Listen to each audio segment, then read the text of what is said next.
बहुत लंबे अरसे तक मुझे देशवासियों ने इस प्रकार की सेवा का मौका दिया। पहले गुजरात वालों ने दिया, अब देशवासियों ने दिया। लेकिन मैंने हर दिवाली सीमा पर तैनात आप मेरे परिवारजनों के बीच बिताई है। आज मैं फिर आपके बीच आया हूं। आपसे एक नई ऊर्जा लेकर के जाऊंगा, नया उमंग लेकर के जाऊंगा, नया विश्वास लेकर के जाऊंगा। लेकिन मैं अकेला नहीं आया हूं।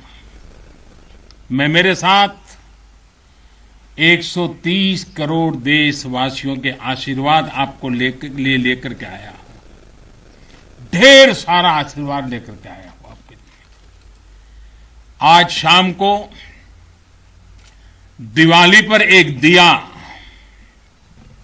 आपकी वीरता को, आपके शौर्य को, आपके पराक्रम को, आपके त्याग और तपस्या के नाम पर, और जो लोग देश की रक्षा में जुटे हुए हैं, ऐसे आप सबके लिए हिंदुस्तान का हर नागरिक उस दिए की ज्योत के साथ आपको अनेक अनेक शुभकामनाएं भी देता रहेगा।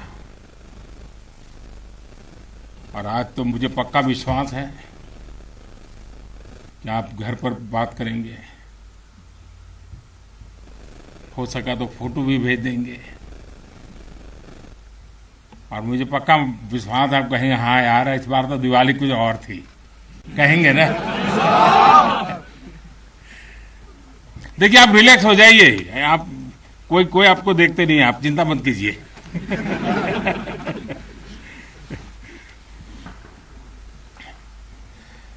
अच्छा आप ये भी बताएंगे ना कि मिठाई भी बहुत खाई थी? नहीं बताएंगे तो बोलो ना। साथियों, आज मेरे सामने देश के जो वीर हैं, देश की जो वीर बेटियां हैं, वो भारत मां की ऐसी सेवा कर रहे हैं जिसका सौभाग्य हर किसी को नहीं मिलता है। किसी किसी को ही मिलता है जो सौभाग्य आपको मिला है। मैं देख रहा हूं, मैं महसूस कर रहा हूं, आपके चेहरे के उन मजबूत भावों को मैं देख रहा हूं। आप संकल्पों से भरे हुए हैं, और यही आपके संकल्प, यही आपकी पराक्रम की पराकाष्ठा करने की भावनाएं, चाहे हिमालय हो, रेगिस्तान हो, बर्फीली चोटियां हो, गहरे पानी हो, कहीं पर भी आप लोग मां भारती का एक जीता जागता सुरक्षा कवच है। आपके सीने में वो जज्बा है जो 130 करोड़ देशवासियों को भरोसा होता है, वो चैन की नींद सो सकते हैं। आपके सामर्थ्य से देश में शांति और सुरक्षा, एक निश्चिंतता होती है, एक विश्वास होता है। आपके पराक्रम की वजह से हमारे पर्वों में प्रकाश फैलता है, खुशियां भर जाती हैं, हमारे पर्वों में चार चांद लग जाते हैं। अभी दीपावली के बाद गोवर्धन पूजा, फिर भैया दूज और छठ पर्व भी बिल्कुल गिनती के दिनों में सामने आ रहा है। आपके साथ ही मैं सभी देशवासियों को नौशेरा की इस वीर वसुंधरा से, इन सभी पर्वों के लिए देशवासियों को भी बहुत बहुत शुभकामनाएं देता हूं। देश के अन्य हिस्सों में बड़ी संख्या में लोग आज दिवाली का जब दूसरा दिन होता है तो नववर्ष की भी शुरुआत करते हैं। और हमारे यहाँ तो हिसाब किताब भी दिवाली से पूरा होता है और दिवाली के दूसरे दिन से शुरू होता है। खास करके गुजरात में कल नया साल होता है। तो मैं आज नौशेरा की इस वीर भूमि से गुजरात के लोगों को भी और जहां जहां नववर्ष मनाते हैं उन सबको भी अनेक अनेक मंगल कामनाएं उनके लिए देता हूं। साथियों, जब मैं यहां नौशेरा की पवित्र भूमि पर उतरा, यहां की मिट्टी का स्पर्श किया, तो एक अलग ही भावना, एक अलग ही रोमांच से मेरा मन भर गया। यहां का इतिहास भारतीय सेना की वीरता का जयघोष करता है। हर चोटी से उस जयघोष सुनाई देता है। यहां का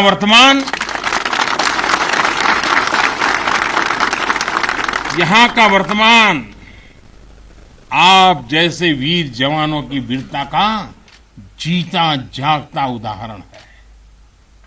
वीरता का जिंदा सबूत मेरे सामने मौजूद है। नौशेरा ने हर युद्ध का, हर छद्म का, हर षड्यंत्र का माकूल जवाब देकर कश्मीर और श्रीनगर के प्रहरी का काम किया है।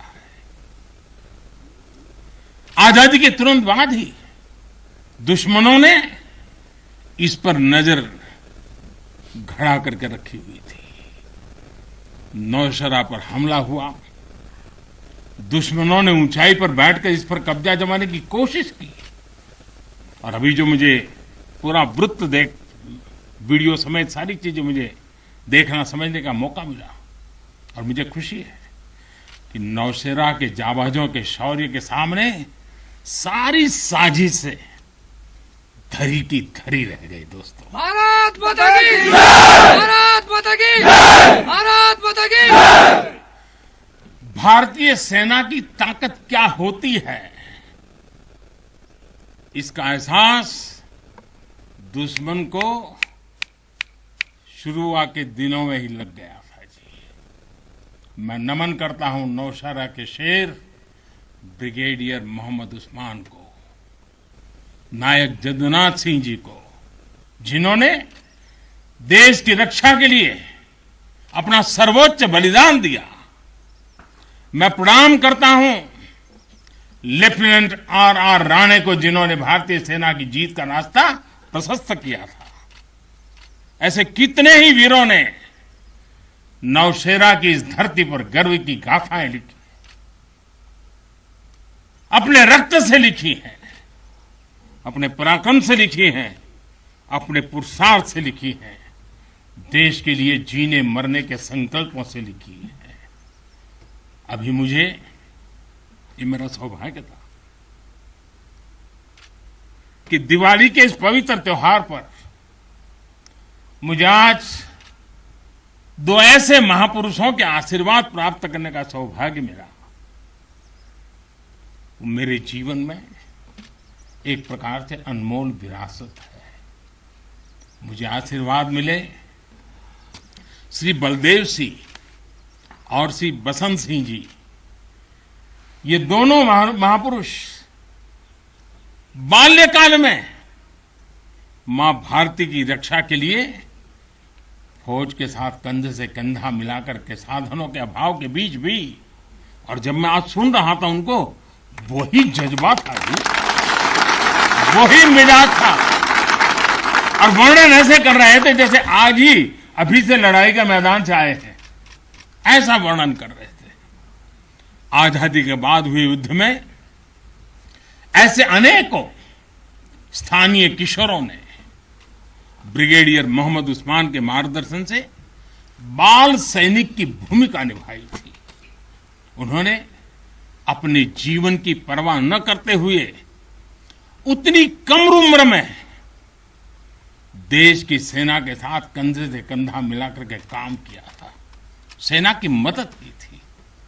नौशेरा के शौर्य का यह सिलसिला तब से जो शुरू हुआ, न कभी रुका है, न कभी झुका है।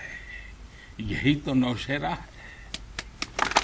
भारत माता की भारत माता की भारत माता की। सर्जिकल स्ट्राइक में यहां की ब्रिगेड ने जो भूमिका निभाई वो हर देशवासी को गौरव से भर देता है। और वो दिन तो मैं हमेशा याद रखूंगा, क्योंकि मैं कुछ तय किया था सूर्यास्त के पहले कि सब लोग लौट करके आ जाने चाहिए। और मैं हर पल फोन की घंटी पर टिकटिका के बैठा हुआ था कि आखिर से आखिर मेरा जवान पहुंच गया क्या, और कोई भी नुकसान किए बिना ये मेरे वीर जवान लौट करके आ गए, पराक्रम करके आ गए, सिद्धि प्राप्त करके आ गए। भारत माता की भारत माता की भारत माता की। सर्जिकल स्ट्राइक के बाद यहां अशांति फैलाने के अनगिनत कुत्सित प्रयास हुए, आज भी होते हैं, लेकिन हर बार आतंकवाद को मुंह तोड़ जवाब मिलता है। असत्य और अन्याय के खिलाफ इस धरती में एक स्वाभाविक प्रेरणा है, माना जाता है। और मैं मानता हूं ये अपने आप में बड़ी प्रेरणा है। ऐसा माना जाता है कि पांडवों ने भी अज्ञातवास के दौरान अपना कुछ समय इसी क्षेत्र में व्यतीत किया था। आज आप सबके बीच आकर मैं अपने आप को यहां की ऊर्जा से जुड़ा हुआ महसूस कर रहा हूं। साथियों, इस समय देश अपनी आजादी के 75 वर्ष का पर्व मना रहा है। आजादी का अमृत महोत्सव गुलामी के लंबे कालखंड में असंख्य बलिदान देकर हमने ये आजादी हासिल की है। इस आजादी की रक्षा करने का दायित्व हम सभी हिंदुस्तानियों के सर पे है, हम सबकी जिम्मेवारी है। आजादी के अमृत काल में हमारे सामने नए लक्ष्य हैं, नए संकल्प हैं, नई चुनौतियां भी हैं। ऐसे महत्वपूर्ण कालखंड में आज का भारत अपनी शक्तियों को लेकर भी सजग है और अपने संसाधनों को लेकर भी। दुर्भाग्य से पहले हमारे देश में सेना से जुड़े संसाधनों के लिए ये मान लिया गया था कि हमें जो कुछ भी मिलेगा विदेशों से ही मिलेगा। हमें टेक्नोलॉजी के मामले में झुकना पड़ता था, ज्यादा पैसे खर्च करने पड़ते थे। नए हथियार, नए उपकरण खरीदने होते थे तो प्रक्रिया सालों साल चलती रहती थी। यानी एक अफसर फाइल शुरू करें, वो रिटायर हो जाए, तब तक भी चीज नहीं पहुंचती थी। ऐसा ही कालखंड था। नतीजा ये कि जरूरत के समय हथियार फिर आपाधापी में खरीदे जाते थे। यहां तक कि स्पेयर पार्ट्स के लिए भी हम दूसरे देशों पर निर्भर रहते थे। साथियों, डिफेंस सेक्टर में आत्मनिर्भरता का संकल्प उन पुरानी स्थितियों को बदलने का एक सशक्त मार्ग है। देश के रक्षा खर्च के लिए जो बजट होता है, अब उसका करीब 65% देश के भीतर ही खरीदी पर खर्च हो रहा है। हमारे देश ये सब कर सकता है, करके दिखाया है। एक अभूतपूर्व कदम उठाते हुए अब भारत ने यह भी तय किया है कि 200 से ज्यादा साजो सामान और उपकरण अब देश के भीतर ही खरीदे जाएंगे। आत्मनिर्भर भारत का यही तो संकल्प है। अगले कुछ महीनों में इसमें और सामान जुड़ने वाले हैं।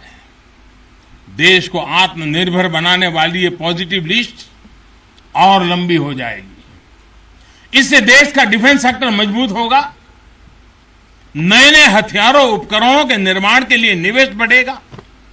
साथियों, आज हमारे देश के भीतर अर्जुन टैंक बन रहे हैं, तेजस जैसे अत्याधुनिक लाइट कॉम्पैक्ट एयरक्राफ्ट बन रहे हैं। अभी विजयादशमी के दिन 7 नई डिफेंस कंपनियों को भी राष्ट्र को समर्पित किया गया है। हमारी जो ऑर्डिनेंस फैक्ट्रीज थी वो अब स्पेशलाइज्ड सेक्टर में आधुनिक रक्षा उपकरण बनाएगी। आज हमारा प्राइवेट सेक्टर भी राष्ट्र रक्षा के संकल्प का सारथी बन रहा है। हमारे कई नए डिफेंस स्टार्टअप्स आज अपना परचम लहरा रहे हैं। हमारे नौजवान 20, 22, 25 साल के नौजवान क्या क्या चीजें लेकर के आ रहे हैं, गर्व होता है। साथियों, उत्तर प्रदेश और तमिलनाडु में बन रहे डिफेंस कॉरिडोर इस स्पीड को और तेज करने वाले हैं।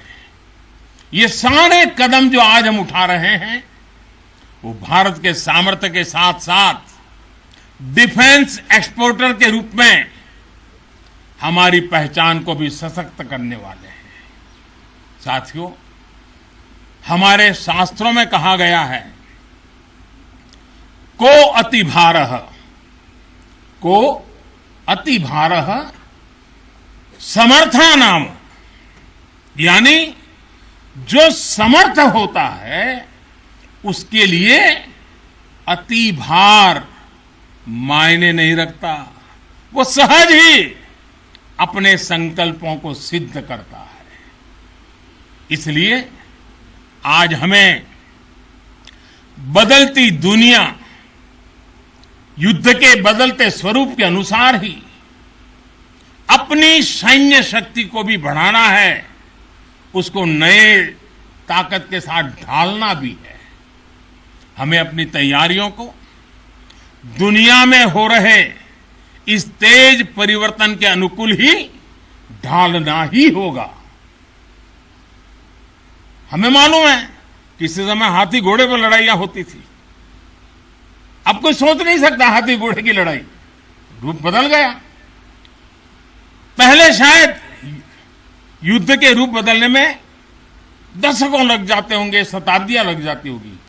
आज तो सुबह एक तरीका होगा तो शाम को दूसरा तरीका होगा लड़ाई का। इतनी तेजी से टेक्नोलॉजी अपनी जगह बना रही है। आज की युद्ध कला सिर्फ ऑपरेशंस के तौर तरीकों तक ही सीमित नहीं है। आज अलग अलग पहलुओं में बेहतर तालमेल, टेक्नोलॉजी और हाइब्रिड टैक्टिक्स का उपयोग बहुत बड़ा फर्क डाल सकता है। संगठित नेतृत्व एक्शन में बेहतर समन्वय आज बहुत जरूरी है। इसलिए बीते समय से हर स्तर पर लगातार रिफॉर्म्स किए जा रहे हैं। चीफ ऑफ डिफेंस स्टाफ की नियुक्ति हो या डिपार्टमेंट ऑफ मिलिट्री अफेयर्स का गठन, ये हमारी सैन्य शक्ति को बदलते समय के साथ कदम ताल करने में अहम रोल निभा रहे हैं। साथियों, आधुनिक बॉर्डर इंफ्रास्ट्रक्चर भी हमारी सैन्य ताकत को और मजबूत करने वाला है। सीमावर्ती इलाकों की कनेक्टिविटी को लेकर पहले कैसे काम होता था, ये आज देश के लोग, आप सभी भली भांति जानते हैं। अब आज लद्दाख से लेकर के अरुणाचल प्रदेश तक, जैसलमेर से लेकर के अंडमान निकोबार द्वीप तक, हमारे बॉर्डर एरियाज में, हमारे समुद्री तट पर जहां सामान्य कनेक्टिविटी भी नहीं होती थी, आज वहां आधुनिक रोड, बड़े बड़े टनल्स, पूल और ऑप्टिकल फाइबर जैसे नेटवर्क बिछाए जा रहे हैं। इससे हमारी डिप्लॉयमेंट कैपेबिलिटी में तो भूतपूर्व सुधार हुआ ही है। सैनिकों को भी अब बहुत अधिक सुविधा हो रही है। साथियों, नारी शक्ति को नए और समर्थ भारत की शक्ति बनाने का गंभीर प्रयास बीते 7 सालों में हर सेक्टर में किया जा रहा है। देश की रक्षा के क्षेत्र में भी भारत की बेटियों की भागीदारी अब नई बुलंदी की तरफ बढ़ रही है। नेवी और एयरफोर्स में अग्रिम मोर्चों पर तैनाती के बाद अब आर्मी में भी महिलाओं की भूमिका का विस्तार हो रहा है।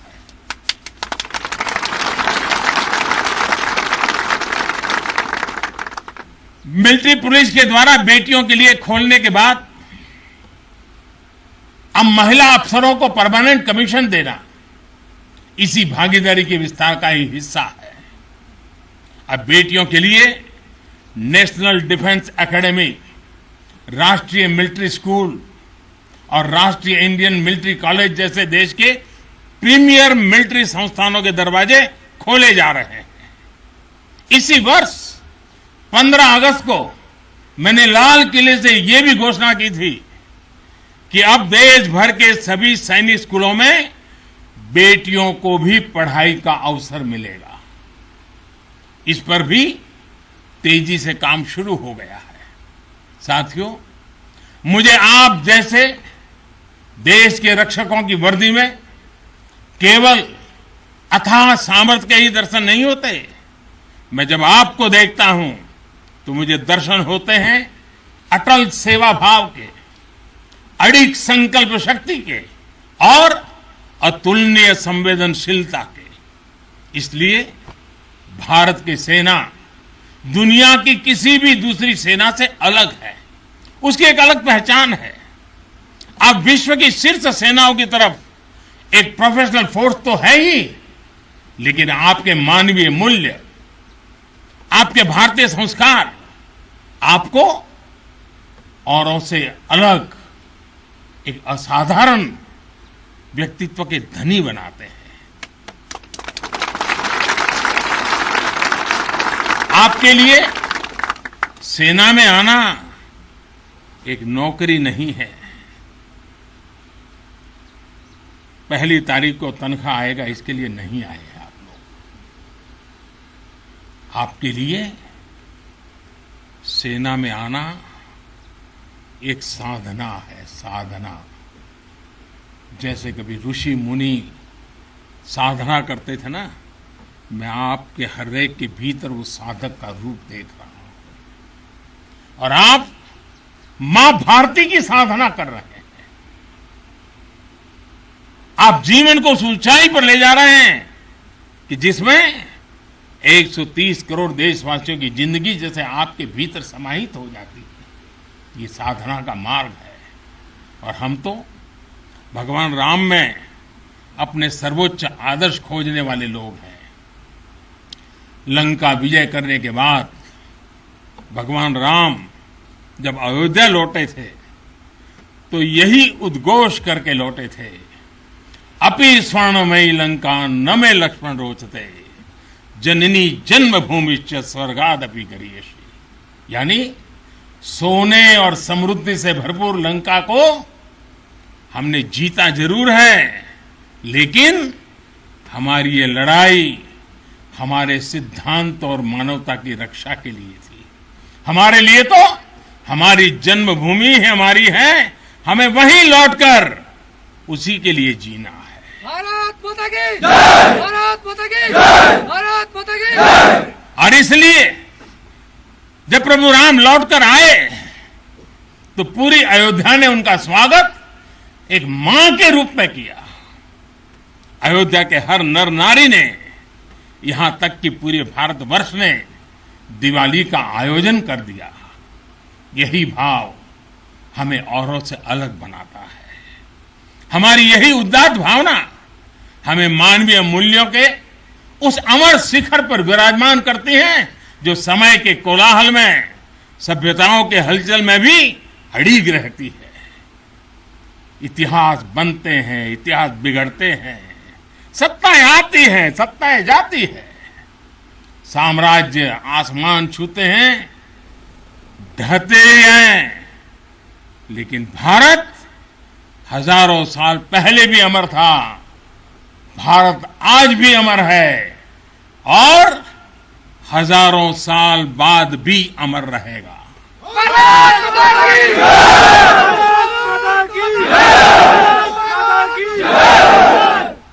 हम राष्ट्र को शासन, सत्ता और और साम्राज्य के रूप में नहीं देखते। हमारे लिए तो ये साक्षात जीवंत आत्मा है। इसकी रक्षा हमारे लिए केवल भौगोलिक रेखाओं की रक्षा भर नहीं है। हमारे लिए राष्ट्र रक्षा का अर्थ है इस राष्ट्रीय जीवंतता की रक्षा, राष्ट्रीय एकता की रक्षा और राष्ट्रीय अखंडता की रक्षा। इसलिए हमारी सेनाओं में आकाश छूता शौर्य है तो उनके दिलों में मानवता और करुणा का सागर भी है। इसलिए हमारी सेनाएं केवल सीमाओं पर ही पराक्रम नहीं दिखाती। जब देश को जरूरत पड़ती है तो आप सब आपदा, विपदा, बीमारी, महामारी से देशवासियों की हिफाजत के लिए मैदान में उतर आते हैं। जहां कोई नहीं पहुंचे वहां भारत की सेनाएं पहुंचे। ये आज देश का एक अटूट विश्वास बन गया है। हर हिंदुस्तानी के मन में से ये भाव अपने आप प्रकट होता है। ये आ गए ना, अरे चिंता नहीं, अब हो गया। ये छोटी चीज नहीं। आप देश की अखंडता और सार्वभौमिकता के प्रहरी हैं। एक भारत श्रेष्ठ भारत के संकल्प के प्रहरी हैं। मुझे पूरा भरोसा है कि आपके शौर्य की प्रेरणा से हम अपने भारत को शीर्ष ऊंचाइयों तक लेकर जाएंगे। साथियों, दीपावली की आपको भी शुभकामना है, आपके परिवारजनों को शुभकामना है और आप जैसे वीर बेटे बेटियों को जन्म देने वाली उन माताओं को भी मेरे प्रणाम है। भारत माता की जय! भारत माता की जय! भारत माता की जय! मैं फिर एक बार आप सबको दीपावली की अनेक अनेक शुभकामनाएं देता हूं। मेरे साथ पूरी ताकत से बोलिए, भारत माता की जय! भारत माता की जय! भारत माता की जय! बहुत बहुत धन्यवाद। तो नौशेरा सेक्टर में प्रधानमंत्री मौजूद थे। उन्होंने करीब आधे घंटे का संबोधन किया। जो जवान हैं उनके योगदान को याद किया, जिन्होंने देश के लिए शहादत दी उन्हें याद किया।